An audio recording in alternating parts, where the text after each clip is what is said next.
Hey guys, welcome back. Tisha here, back with another Sister Wives Season 14 review. Go ahead, do me a favor and hit the like button as we begin. I'm apologizing in advance for the noise that you may hear, but the kids are outside and I have to record now or else I won't get this done. And I have a lot going on this week, so I have to get this done. Did Kody go house shopping with any of his other wives, or is this just exclusive to the Bird crew? I know he went land shopping, but did he really go home shopping? Because I was recently watching an episode from season 17, episode 12, I believe, where Kody said that because Janelle wasn't falling in line with him, because she decided to go out and purchase an RV on her own without him approving, even though she told him she was going to do this, then she was going to have to figure out that house situation on her own. And as I'm watching this episode and I'm seeing the back and forth between the bald eagle and the bird, I guess it just didn't apply to her. This episode was probably a good 30 minutes of the same conversation that we've seen in other episodes. Robyn's acting to me was so over the top here. She's trying so hard to sell this storyline, and I just want to say I don't buy it. She's either faking for Kody, or she's faking for us, or she's faking for the wives, but either way, she is faking. So we begin this episode with Robyn and Kody explaining that they've had no luck finding a rental house to move into, and they're still at odds about it. They're still going back and forth about it. But we already know this. This is only like the 4th or 5th episode that we're talking about it. I guess they didn't have any other content to give us other than this house thing because it's being drawn out this season. And the fact that we're now in a summer month and we're still talking about this when she was made aware of this in a winter month is insane to me. They only have a few weeks more before they have to leave out of their current rental. I do not understand how they would be willing to let it get to this point, knowing how long it sometimes takes to purchase a home, especially the way that their finances are spread out, or especially because we've been told about how Aurora struggles with anxiety and things of that nature. Why would you make this experience more stressful for her by waiting till the last minute to do something? So she's trying not to get into it with Kody, but she's getting into it with him because she said he's extremely pushy. As the bald eagle forces her to look at some homes, he's pointing out where the various furniture can go. These homes are not for rent, though, that they're looking at. They're all for sale. And she's looking at these homes like someone is taking the joy away from her. It is a possible home for your children. Get it together. Put on your best acting and give us a happy face because you're trying to make sure that they're not homeless. Bald Eagle reminds her that they only have 5 days at this point to put down an offer. He's giving this based on the timeline of having 30 days. Kody tries to comfort her by telling her if they buy a house now, then they can rent the house to someone else when it's time for them to move on Coyote Pass. She's not trying to hear it. Janelle was like, I too get frustrated with him talking so much about turning these homes into rentals because I just want to get out and get on the property. I don't understand why we're worried about having something for others when what we need to do is build for ourselves. And that's because you can't even build a home on that property. And apparently, no one read the contract to its entirety, but we'll talk about that later. The bird isn't happy about this because she says that their family culture is eroding. They are sitting here going back and forth about this subject while comfortably sitting on these people's furniture like they've purchased the home already and like it's their furniture. I was a little bothered by that. And I also don't understand why she's just now realizing that their family is eroding. Your family was eroding the moment that you all decided that you were going to leave that cul-de-sac in Vegas, which was ideal for the current situation. Kody is sold on this first house that they're looking at, which I believe is the house that they ended up buying. And he wants them to put down an offer. Robyn is looking at it like she's not completely sold on it. He says, look, we got 5 days. Funny thing is, like I said, the house that they're not sold on or she's not sold on is what she gets. She says, I got 5 days until my miracles got to come, and I'm praying. I'm praying like crazy. It just has to. I mean, the voice and everything, like the way she switches it up so that we can feel sorry for her, but it's not working. We see through it. We do. I guess we know that her miracle never came. She says, maybe we could, talk to Shelby and she can let us look at 1 or 2 other places. Kody's looking at her like, girl, get it together. He says, we're on borrowed time. I'm going to get these kids so that they can tell me if they like the house or not. And if they do, then what I'm going to do is I'm going to use those kids, because this is what Kody does, to get her to like it. I don't know. I feel like this whole thing is a show, because the way that they were sitting in that first house, they seemed extremely comfortable to me. And why wasn't Shelby there with them telling them about the house? He tells us, I'm having a hard time not getting really stupid. When I get uncomfortable and I get in a place where I get edgy, I'm not a good husband, and I cross to the point of no return. And I'm doing all I can to be kind through the process, because I'm angry and I'm scared, and that doesn't make for a good person.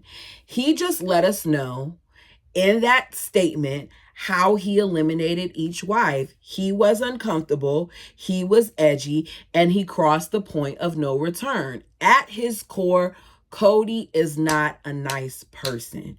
In my opinion, you learn the true nature of people when they oppose your view or they do something that you don't want them to do.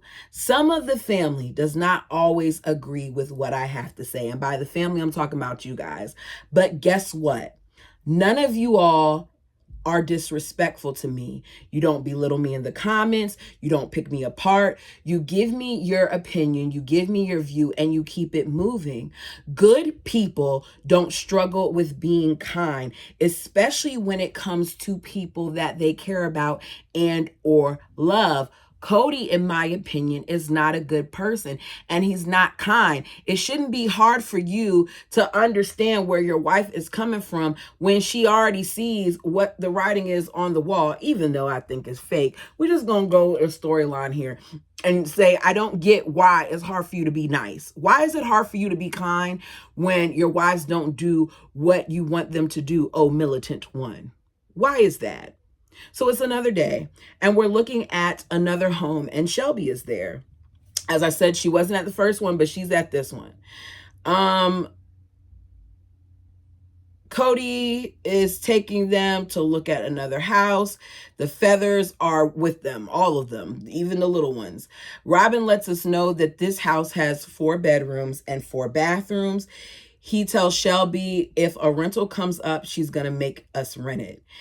Mary has been able to find rentals with a significant amount of bedrooms, so I don't believe that they were really struggling to find a rental. I feel like Robyn was just extremely picky, and Shelby kind of tells us that later on. He says he'll buy the house without her, and he says, Robyn, if you want to move in, you can. Robyn is not impressed by this. She's not amused, and neither am I. How are you going to buy the house with her when you couldn't buy the house with her in the first place? You needed both Janelle's money and Mary's money to help you buy that house. But you want to act like you're the breadwinner when you're not. What happened to the money from the sale of Robyn's home? I read all the different things about how much the houses were versus how much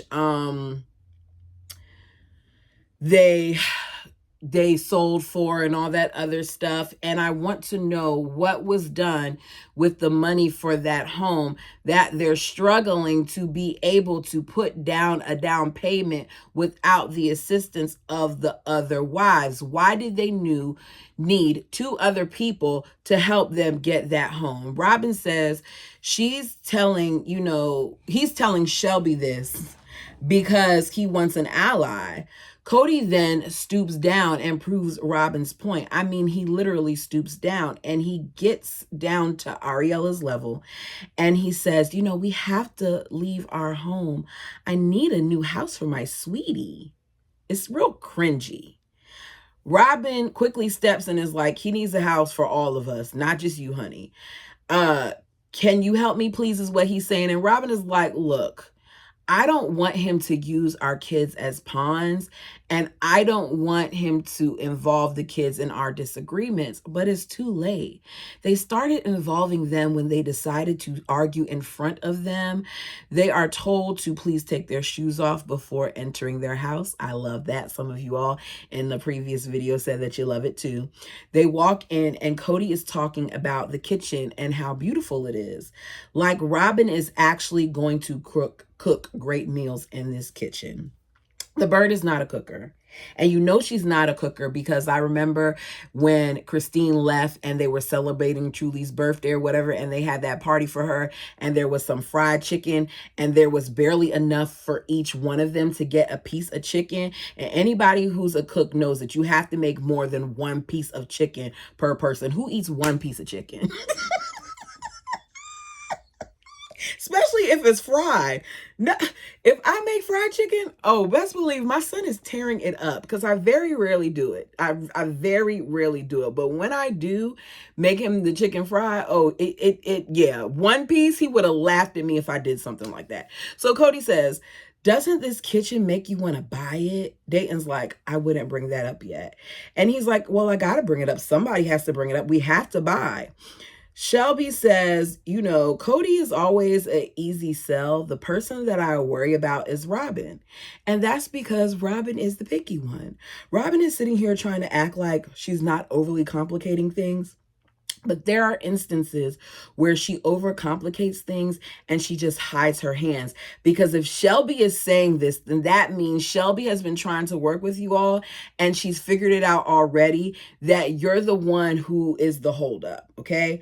Kody then tells Shelby not to even bother with trying to sell anything to Robyn. He's the one who's buying the house, not her. And Aurora looks bothered because Robyn's like, oh, well, for all of that, then you could live in the house by yourself too. Shelby giggles, but you can tell she's uncomfortable. Kody is then asked by Shelby, what are the plans for Coyote Pass? He looks at her and admits what we all knew all along, which is that he's an idiot. He finally admits, saying, I moved here an idiot. I was stupid when we moved here because we were able to build our houses in Vegas in 6 months. I thought we would be able to do that here within that period of time or a year at most. He says, but that's impossible because of the infrastructure. We have to build that out. That's our gas and our sewage and our water. They knew that this was a thing before they even decided to buy the land. That's one of the reasons why they were able to get the price to be knocked down. So wouldn't you think that what you should have done was, looked into it?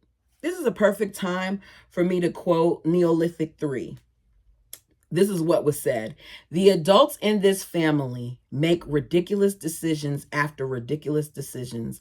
Not one of them has an iota of common sense. It's mind-boggling.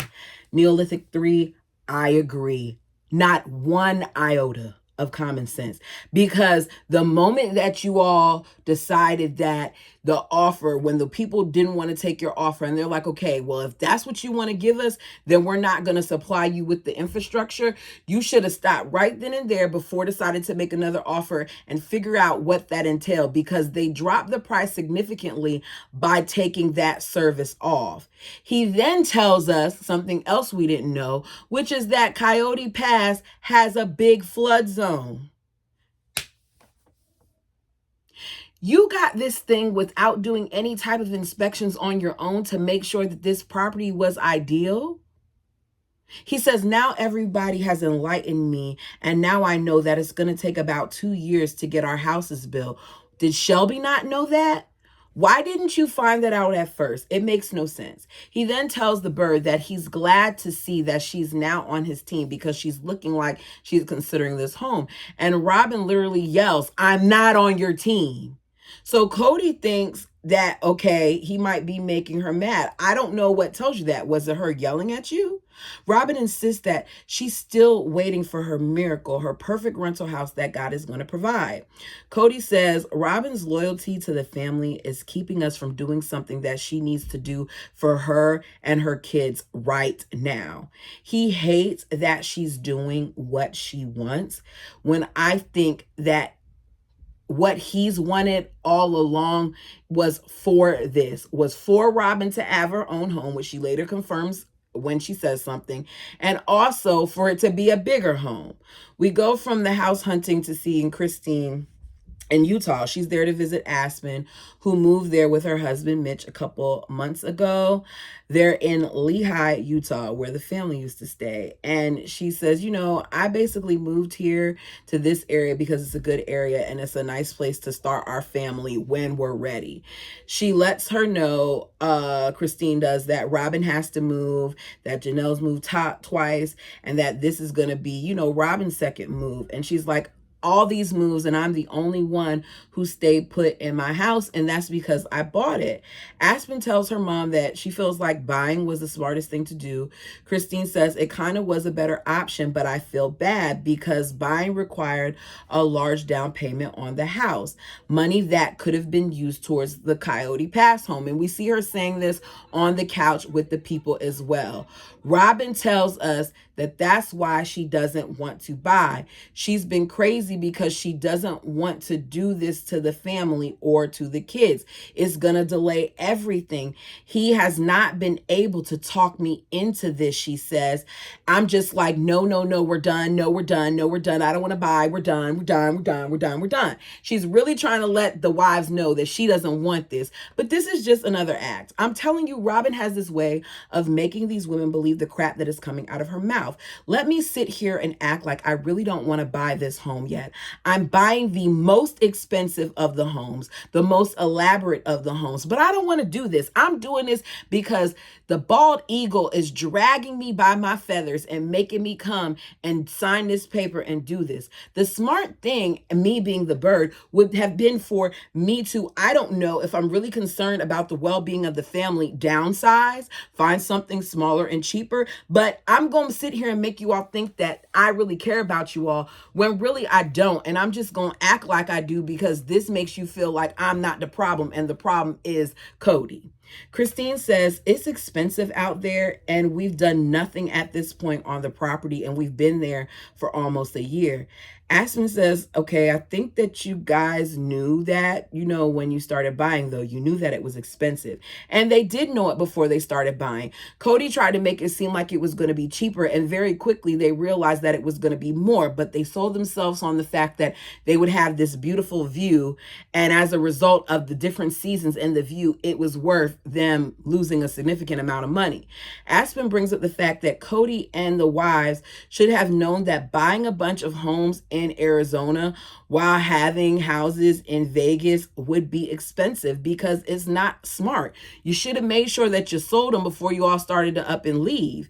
We then see Aspen and Christine making hummus. Aspen tells her, I like your hummus, but I just want it to have a little bit more seasoning. I like hummus too. They get on the subject of them moving to Utah, and Christine says she would love to move back to Utah, but since they sued the state, that she doesn't feel like it's a good idea for their family to move there. They talk about the one house and how Christine is like, look, we didn't know anything about that until you all did when he presented it. And she told them that I love you guys, but I don't want to live with you. She says, it was hard for my sister wives to hear that from me, and it was hard from Kody too, because I squashed his whole plan. A plan that at this point, I think a lot of us believe was a storyline. So was Kody just looking for an excuse to be mad at her? Because you already knew that it wasn't going to happen anyways, because you couldn't build that dwelling on that property. But I'll continue to sit here and act like this is real. As she's talking about this, the director says, he's still mad at you, isn't he? She says, he's frustrated with me about it. It's it's super fun. And she's not looking like it's fun at all. I don't like talking about the one house ever, she says. This is Christine checking out. Christine admits that as she's sitting here at Aspen's home and she's seeing how happy Aspen is and how close they are, not just to some of her family, but to Mitch's family as well. Because Aspen even says, I'm near grandma, I'm near the family, all that other stuff, that Christine is wishing she could do it. Christina's like, living without, fear and living openly in my marriage is something important. So I'm just going to have to make the best out of Flagstaff, but you could have done that in Vegas. The director then asks Kody and the wives, what do you think about your moving to the property? Janelle says what we all know now, which is she doesn't feel like it's ever going to happen. She says, which is never. Kody says, I think we're on a 2-year plan for moving there. Janelle says, it's this thing that we talk about that I feel like is never going to happen. Mary then kind of agrees and says, I don't see it happening in the very near future either. And Kody looks like he's annoyed by this, but I don't know why, because he didn't see himself up there either. Anytime Kody wants something done, he connives his way to getting it done. He always needs the wife's assistance, but he gets it done. He starts to do the things that he does, which is politic. We have yet to see him go to the various utility people and find out what it's going to take, how much it's going to cost, what it's going to involve for them to get out there. Yet, he wants us to believe that you want this. You haven't talked to any builders. We saw you talk to builders before you bought the property, but we haven't seen you do anything after. You had no intentions, Kody Brown, of getting out there. Christine says it's been hard that, Aspen, you told us that what we had in Vegas was great.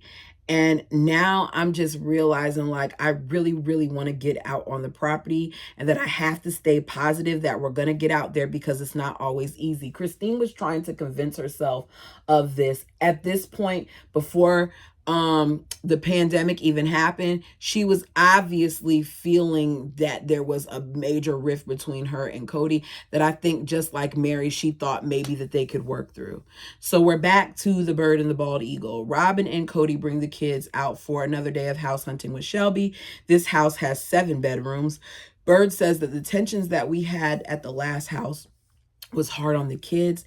Anything that we have going on between us, we'll discuss alone. They look at the house. Robyn says that, it's great. I just wish it was for rent. Aurora's telling Kody that she really likes the place. And Kody tells her, yeah, it is a great place. The only thing is that you guys are going to have to go to a different high school if we end up buying it. And you can see that Aurora and Brianna are like, what? And the bird swoops in and tells Kody, no. She's like, I do not want him to freak my girls out. I want him to quit freaking them out. Interesting how before she used to be worried about how Dayton was going to adjust. Now she's worried about the other kids as well. I understand that they're already going to another school, so this would be something that they need to be concerned about. But I just don't understand how this thing has shifted to this point. Robyn doesn't work, so she could drive them to school if it was really that bad. And how close is this house to the rest of the family? Or was that not something he was worried about? So the girls look like they're about to have a total meltdown at the thought of having to change schools again. I don't want to spend the rest of my evening, according to Robyn, talking to them about panic attacks that they're going to have because of whatever Kody is throwing out of his mouth. Kody is like, I would think that they would need to know that they would be going to different schools. And Robyn tells Kody in front of the girls, like, they're not going to different schools. If they're going to go to different schools and we can't get them to go to the same school, then this house is not an option. She then says, don't freak my kids out anymore. This is what she tells us. Janelle says, I don't know what it is about Kody. When he freaks out, he gets dumb. Janelle, he's been dumb. Once again, you give him too much credit.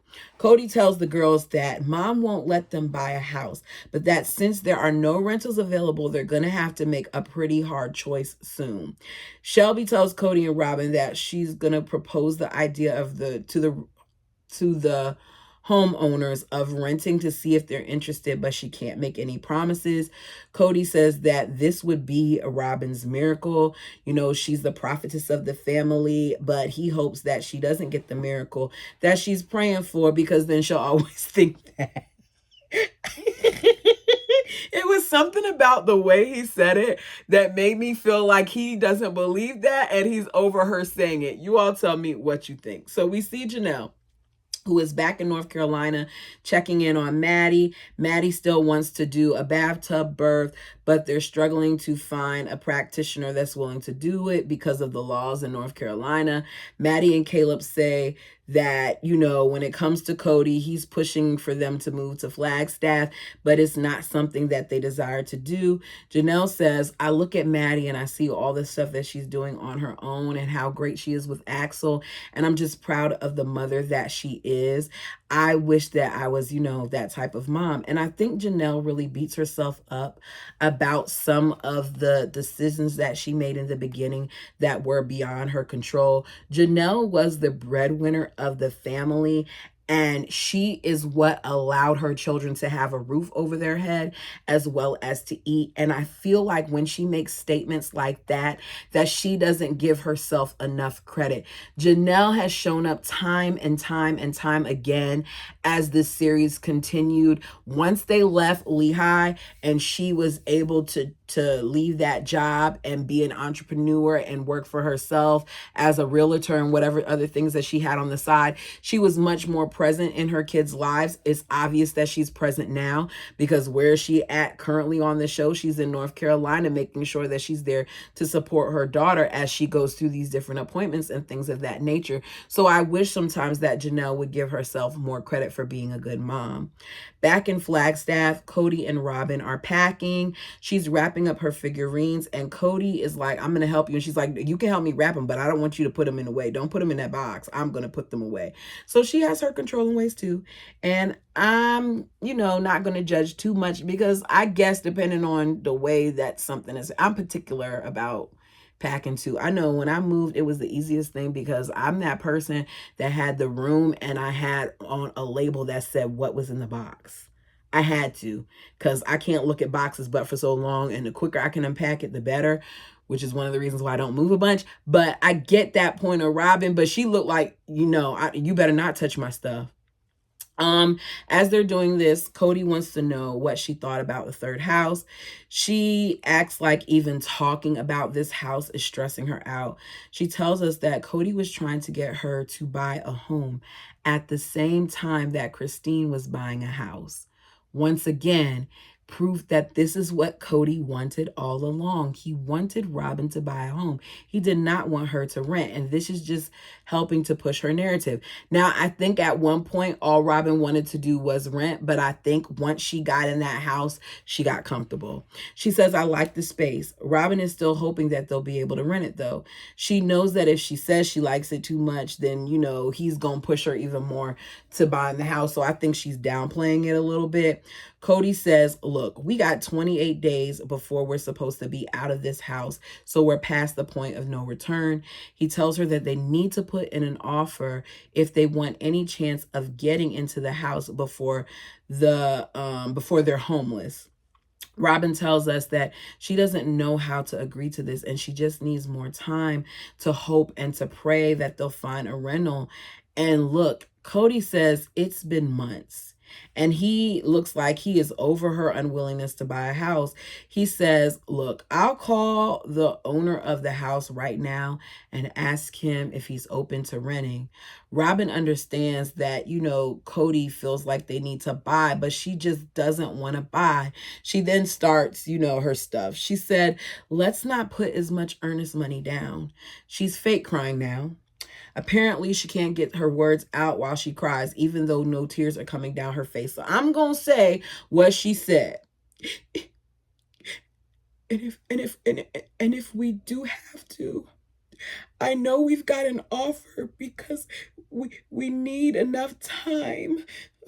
If we don't have, if this is our only option is to buy, but could we make the earnest money not very much so that if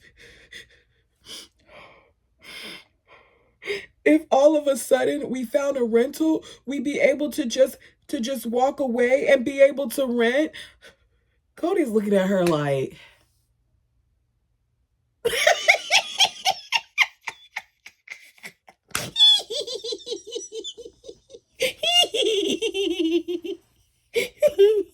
she said, maybe we could do that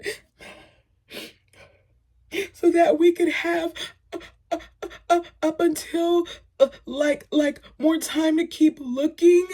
Very last minute, we could possibly walk away from it. I said, all that breaking up and starting and breaking up, like she couldn't complete a sentence to just say, like, I want to put down a little bit of earnest money so that if we see a rental, we're not losing out on a whole bunch of money. Why you didn't just say that, Robyn? Why you did all that crying and that pausing and that sniffling and touching your nose and your face and your eyes and nothing is happening? Robyn, you should be turning pink in the face. Your eyes should be looking like they're red. You should have tears actually coming down your face with all the dramatics. You need to work on your acting, girl, because as we have seen, I am not an actress. That is not my talent. That is not my gift or my skill. But when I fake act like you sometimes, I could get a little tear to come. Okay, so he's like, okay. She does not like his reaction. He says, maybe it's because I've gotten beaten up in this market and I already know that if I was trying to sell something and somebody came back to me saying that they wanted to rent it, how I would feel. She's like, okay, so let's just try and let's just make it a year or two lease, a 2-year lease. Let's just try to make sure that it's at least a 2-year lease. So Kody finally is like, okay, I'm going to call. So he calls Craig. He's like, Curtis. He calls himself dumb because you want this home and you're calling the man the wrong name. He says to him, would you consider leasing for 18 to 24 months?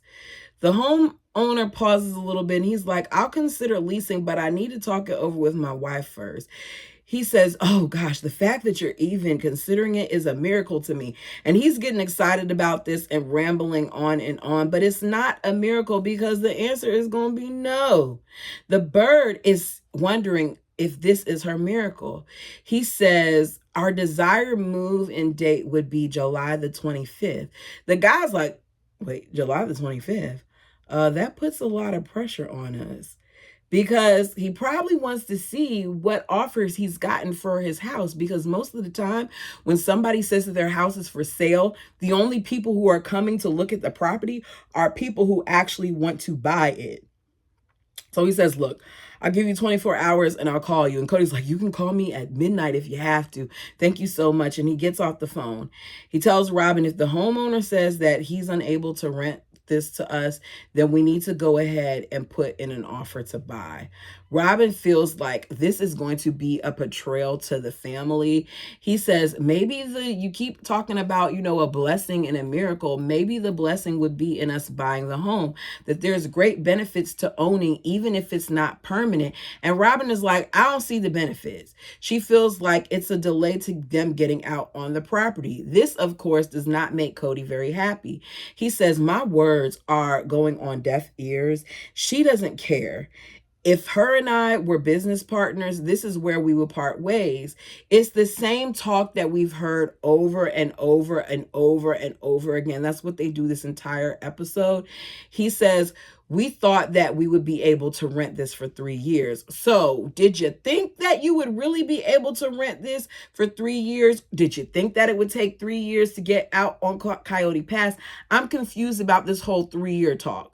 Robyn admits that she wouldn't have left Vegas if she knew that the moves would be like what it's been for them so far. Because he's like, look, if you knew that Janelle was going to have to move and Mary was going to have to move, and if you knew that when we got in this house, we would have to move later, would you want this house? And she says to us that she wouldn't have want to leave Vegas if she knew all of that. Robyn finally agrees to him pestering her about putting down an offer for a house, and she says, sure, but I want it to be a low offer. Kody says, this is the same thing that we've been rehashing for the past 6 months, which means to me, and you all tell me what you think, but it means to me that they knew that they were going to sell that house 6 months ago. So why are we waiting the last minute to do all of this? He says, what can we do with the house? What should we do with the house? I could have stayed in Las Vegas. I could have saved a fortune. We would have saved a fortune. He says, we're moving. She's still crying, saying the same thing that she's already said about making the earnest money low so they can still look at rentals. I mean, she's crying and she's saying it. And Kody's looking at her like, I'm over it. He says, yeah, okay. He tells us that at this point, I don't know what else to say. No one should be buying a home that costs the money that they're going to be putting down without being excited about it. And he tells this to Robyn. And I agree with him. I'm not going to buy a house, which is why I backed out when I should have got one, because I wasn't enthused about what I was seeing. And I just had all these specifications of what I wanted. If I'm not enthused about it, if I am not excited about buying that house, if I have a lot of I don't know, reluctance, then I don't need to do it. And I feel like he's getting a lot of pushback from Robyn, that he's not even being able to enjoy this when this is what he clearly at this point wants more than her. She just wants to be seen, in my opinion, as someone who didn't want this. She says, he wants me to lay down my sword and stop fighting with him, and I don't know how. I can't. She then sits there. They end the episode with her wiping tears that aren't coming and her crying. So here are my questions. Why did their realtor seem surprised that building on Coyote Pass was going to take as long as it did? Did she not know about the issues with the property, example, the flooding? Because I know she knew about the infrastructure, because she's the one that told them that they weren't going to be willing to pay for it. Did she not know about that? Next, Janelle is supposed to be a real estate professional. No, she does not have her licensing in Flagstaff, but she's a real estate professional. You're telling me that Janelle, who is the real estate professional, and Christine, who at one point passed her examination for this, didn't take the time to look into this property and see more than just the skyline and angels singing? You mean to tell me that they didn't think to really look into it and to see what possible issues there may be? You didn't do the research to see what the improvements would cost? And I don't know. I just don't get it, because I always thought that Janelle was the business savvy one, that she was the intelligent one. And I know that in some instances, in some marriages, you have people that are designed for specific roles. But I would like to think that when it comes to something like purchasing a property for $800,000 as a down payment, or however much they had to put, I'm not sure, correct me down below if you know, I would do something about this before buying it. Like, what are we zoned for? What's the school zone? How far are we from the market? What do people say that live in the area? What's the closest house to us? What are they experiencing? Things of that nature. And it just seems like they didn't, like they were just flying by the seat of their pants for this storyline.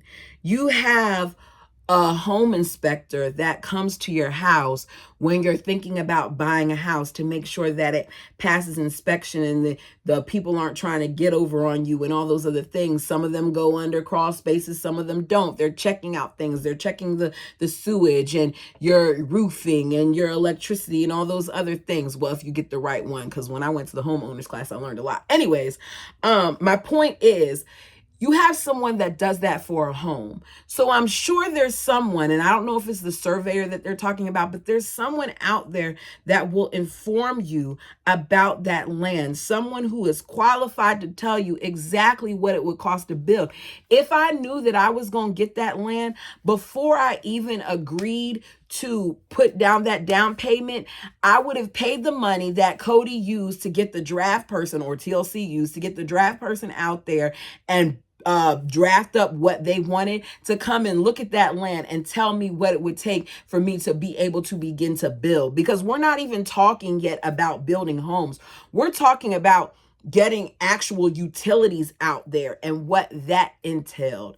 But I've ranted enough. That was all for this episode. Tell me what you thought about it. At this point, a lot of this is getting redundant to me, and I feel like there's a reason why I checked out at various points, but I don't want to bore you all with all the details.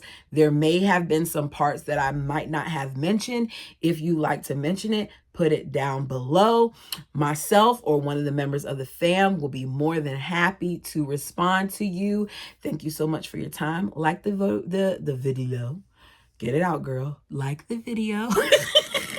If you have not done so already, it helps the channel. If you've been here a few times and you haven't subscribed, what are you waiting on? Subscribe to me, boo. I'm on the road to 2K, and I hope to get there sooner than later. Until next time.